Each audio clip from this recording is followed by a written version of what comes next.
I don't want to spend that much time today. Let's do the MBT one then. Another day, chat. Does Law Yugioh have one for 2010? Nah, if that was here, we'd be watching it, but that's still in the works apparently.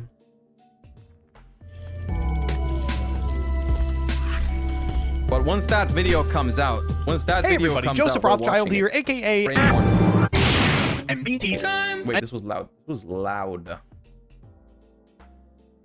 And in light of today's interesting news, we are going to talk about conspiracy theories. Now, unfortunately, the test of the emergency broadcast system today did not turn 90% of the population into walking 5G zombies, but it did give us a nice little inroad to talk about some of the silly conspiracies that are present not in the minds of Twitter-addled morons, but in the minds... 2010 should be around next week. Oh yeah, there he is. There's the Law Yugioh in chat. Hello. Hook me up with that 2010. I need it in my life. Next week, poggers. Of duelists. What Yu-Gi-Oh conspiracy theories do you recall from your time playing the game? And I'm going to begin with one of my all-time favorites, the winner of the unfortunately canceled YugiTube Awards for Worst Post in 2023. Konami gives Japanese players better hands. Some of you might think that Japanese players have optimized decks or spend a lot to get the most expensive decks, but I've noticed that all Japanese players get near perfect hands. Rarely do I see a Japanese player brick, and they always have the right card to dismantle any disruption that stops them from doing their OTK. I feel Konami purposely altered. I think they just got called by the grave on Max C one time too often by a 60 card branded duelist. Little do they know, this has nothing to do with nationality. It's actually just embedded in Master Duel's code for everybody that if you put 60 cards into your deck, you're going to have an out to Max C in your opening hand. That's in the code literally. Is the RNG for Japanese players so they can get the best opening hand, while say someone from America will brick more. Just my thought, and I wouldn't put it past Konami doing this, given their past behavior. What the hell does that mean? Konami like mismanaged a portion of Yu-Gi-Oh! I don't like, so that means that they hate Americans. Spenstar says, Konami will keep cards legal because the hatred for those cards from the player base gets them publicity. Mystic Mind trending on Twitter, constant Max C debates, they have to be good for Konami's bottom line. I don't know. No, this one I can believe. There has to be some part of Konami that enjoys when we just hate on certain cards. That has to be a thing. There's no way. Look, hey, no. Chat, look. There is no way that they do this. Hold up. That this is not like on purpose, right? There's no way that they don't post this because they know people are gonna freaking lose their minds about it, right? And it keeps working too. And I am the first one to lose my mind about it. Like, I'm the first one to retweet this and lose my mind about it. Like, I'm the first one to jump the gun and be like, yo, there's no way they posted that. I am the target. I am specifically the target of these kind of posts, you know? They're like trying to target people that just hate the birds and are gonna freaking freak out when they post. This master combo is for the birds. By first summoning Fluandere's and Robina, you can use its effect to access and normal summon Fluandere's Eglin, whose effect allows you to find a level 7 or higher winged beast monster card and set the stage for a tribute summon. That's not a combo, first of all. Second of all, it's outrageous that they posted this, but this is 100%. That is the intention. That is, there's no way. I feel like getting a whole bunch of publicity only works if the publicity isn't a million people saying, this game is unplayable at present. Thousands of people convinced that Carly Nagisa's JP voice actress was replaced in 5Ds was thrown off the rails because of a cult. No evidence, just everyone believes it. There's a really good Reddit post about this, I don't know kind of deconstructing this myth. Carly was functionally written out of the last arc of 5Ds. Many people speculate it's because her real-life voice actress was found to be in a cult which shared some characteristics with some of the stuff that the characters did in the show, and they thought it would like mesh poorly. But none of this is substantiated anywhere. A lot of the episodes that came out predate discovering her cult activity, like by years. People just thought it sounded like it would be cool if it was true, so they decided that's the same thing as it being true. The Law has one of my favorites. Shouts out to the time when the idea of the game going to 10,000 life points was such a widely accepted conspiracy theory anciently got bought out practically overnight. This one was so funny. It was literally just someone hopped on Zodiac and they were like, my dad works at Konami.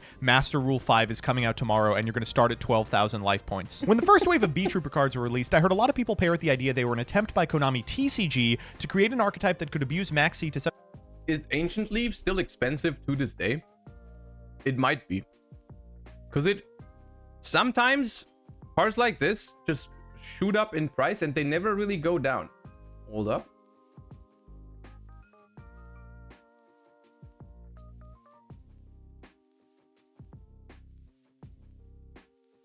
No, it's like $2 still, which is crazy. It is still crazy for a completely unusable card. It's like €2 for a common. Such an extent it will cause its banning in the OCG. Next list for sure. I mean, what did you want? They made an archetype that says get maxi every game. And then players in OCG were like, yeah, we already have to deal with that. Remember how everybody thought Crow was supposed to be a dark signer based on just no evidence? Here's a Reddit post going over all the stuff they believed and debunking it. People just got into their heads that Crow was originally planned to be a dark signer, but was so popular among the writing staff and the fan base, they had no choice but to write him into the main cast. Crow debuted in episode 30 of 5Ds, October 22nd, 2008. He was a friend to all children. The first wave of Blackwing support arrived in Crimson Crisis in Japan in November 15th, 2008. How could Konami have petitioned? Who likes Blackwings? Serious question. Like, who the hell likes Blackwings? There's like no way.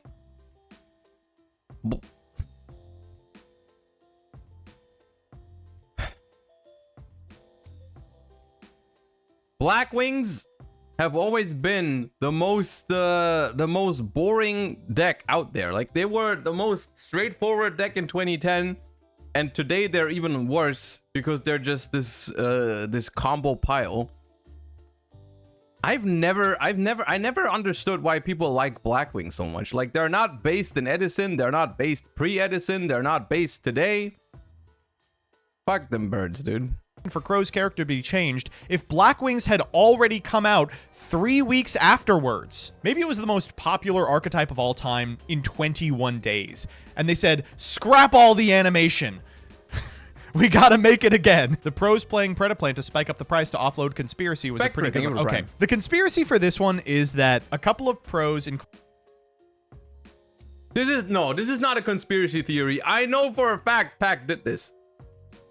I know Pac and Nesh did this. No, this is true. I'm pretty sure this is just true. What was the card called? There was this one spell card. There was this one spell card that spiked so crazy. Was it Preda Planning? Or it was Preda something. Preda Practice. Practice. That was the one. Preda Practice went up like in incredible amount. And they had bought like a bunch of them.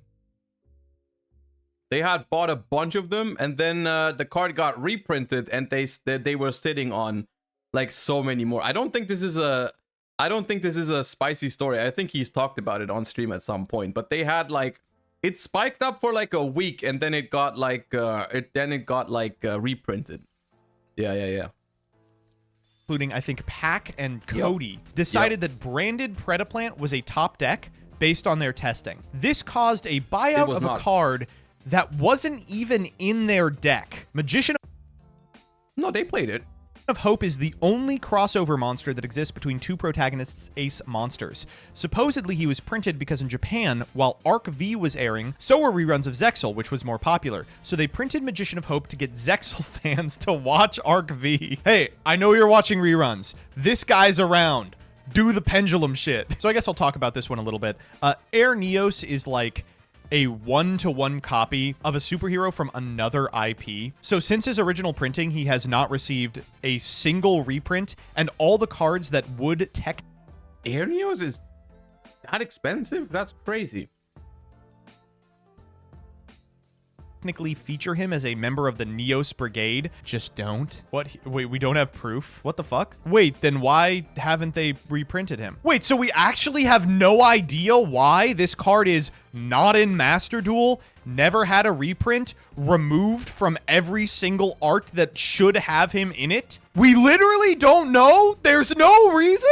Konami released Master Duel right when Duel Links entered Pendulum era in order to get people hooked on the new gacha sim to avoid player burnout. I don't buy this one. Golden Nova theorized that this was going to be the center of the branded lore. Okay, well, Golden Nova being wrong isn't exactly a conspiracy. For a while, it was rumored that Konami was refusing to print or reprint cards originally. I don't know who, but someone got roasted right now. Originating from Yu-Gi-Oh! R, because the mangaka went on to create Card Fight Vanguard. I mean, that's petty, but like clearly you can't just give like 45 million cards, no reprints ever. My favorite one is that all the old school format deck lists from SJCs, etc. are so mediocre not because we were that much worse at deck building, but because everyone who was doing well was savagely cheating constantly. Okay, obviously not everyone who did well was savagely cheating constantly. A lot of the people from the SJC era of Yu-Gi-Oh! Are still top professional players who consistently put up results. But there were a lot of big names from that period who have disclosed that they were inviolate of the rules. For what it's worth, Konami's done a way better job at sniffing out cheaters than Upper Deck Entertainment ever did. The best conspiracy is still the one guy that randomly DM'd Farfa about how he put together the clues Konami has put out over the years and he knows what Master Rule 6 is going to be. The explanation is that I found a puzzle in the card game itself and that will explain to you how the next Master Rule will work and I will show it to you and I will only need your help when I can convince you at the beginning and I must trust you. After I send you this information, you must choose and think about it because it's a theory and the card game have unofficial sources usually in the form of a puzzle. There's a conspiracy theory that you shouldn't Google the word erratas because it's related to organizations deleting super secret documents and they'll investigate you and make you go crazy if you do. It's turbo stupid because it relies entirely upon not knowing TCGs exist and that they use errata often. Wait, this is a conspiracy theory independent of Yu-Gi-Oh! That is ruined by existence of the fact that players will be like, what did Fireball Dragon say in 2017 again? My personal favorite is when people thought that Simo was rigging his prog pulls on Reddit and was going frame by frame to show that he cheated, only to find out that Gage cheated with getting 2 Reborn Tengu. I'm a Simo fan, let me start off with that. This is not a copium post, but something that was brought to my attention. The pulls in question are his Blizzard pulls in Raging Battle. I will link the timestamp parts well. If you look at 9 minutes in, you will see his Gishnilgadon pack, which is pack 10. Keep the contents in mind along with the next one. You can see him open Blizzard in pack 11. Nothing out of the ordinary, right? Well, when you head over to 1124, you can see in his post-pull recap, the pack after the Gishnilgadon pack is completely different than what he was pulling from the Blizzard pack. You can extra confirm this pack should have been the Blizzard pack because the Ghost or Power Tool pack contents were just before the Gishnilgadon pack, and those were exactly correct too. Yet at pack 11 it changes. I also noticed that when he was scrolling through post-pack opening polls, he didn't scroll down far enough to see either of the Blizzards, and in fact didn't even mention them at all at that point. I don't want to believe he would cheat in a 4-fun series, but with this evidence it seems plausible he would fake his pulls just so he could actually play Blackwing since they would be severely weakened without one of their best recovery cards. Anyone else see anything different? The actual answer to this one, unfortunately, is insanely boring. Yu-Gi-Oh! Pro Deck doesn't work perfectly all the time. Turbo Synchron and Nitro Synchron were actually... No, they invested so much time into that. Oh my god, they invested so much time. There were such... They went Detective Conan on that shit, and then they just like... They got no Megalold. Oh my god. Oh, that's sad. Supposed to be... I was about to cancel Simo, but they just got no Megalold. Oh, that's sad. Used for Nitro Warrior and Turbo Warrior respectively. They have similar color schemes, and there's a DT print of Nitro Warrior that is wind attribute like Turbo Synchron. They just... Huh? Oh, this is what... This is like that... There's one that exists in Pokemon like that, which I actually could believe. There's like that theory where... What is it? It's... I'm trying to think of the English names because I know the German ones. It's like... That's... What is it? Venonat was supposed to evolve into Butterfree? Because they look so freaking similar. Give me a second. Venonat...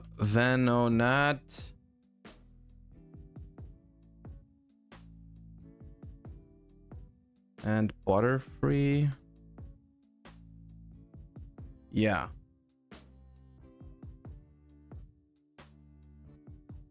So you got Venonat and Butterfree, right?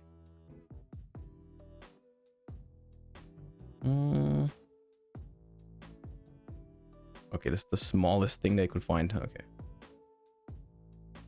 All right. These look like they would evolve into each other. And then you got... What is it? Oh, what is the... Okay. Instead, you have Venomoth. And Venomoth looks like it would be the evolution of... What's the English name? The friggin' English name! Oh, Caterpie, right. Caterpie.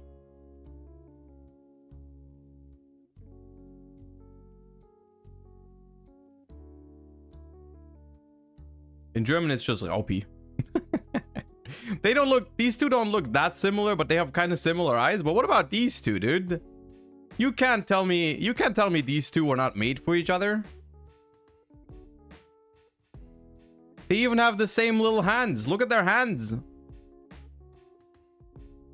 Anyways, that reminded me of that. That reminded me of that.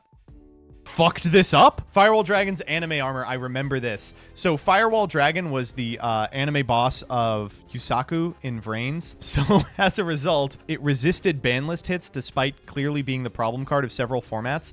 Then finally got banned right when they debuted a new ace monster in access code Talker. There's a joke that has gained traction among idiots, as conspiracies do, that the reason that Master Duel hasn't banned Maxi yet is because they ignore all survey feedback that is not in Japanese. This is a classic meow meme. Wow, that's crazy. An entire I'm gonna write my feedback in Japanese from now on. I don't care. Thread, and we didn't get the actually true conspiracy theory that every time I win it's because I outskilled my opponent, and every time I lose it's because my opponent sacked me and got a better hand because of stuff that was out of my control.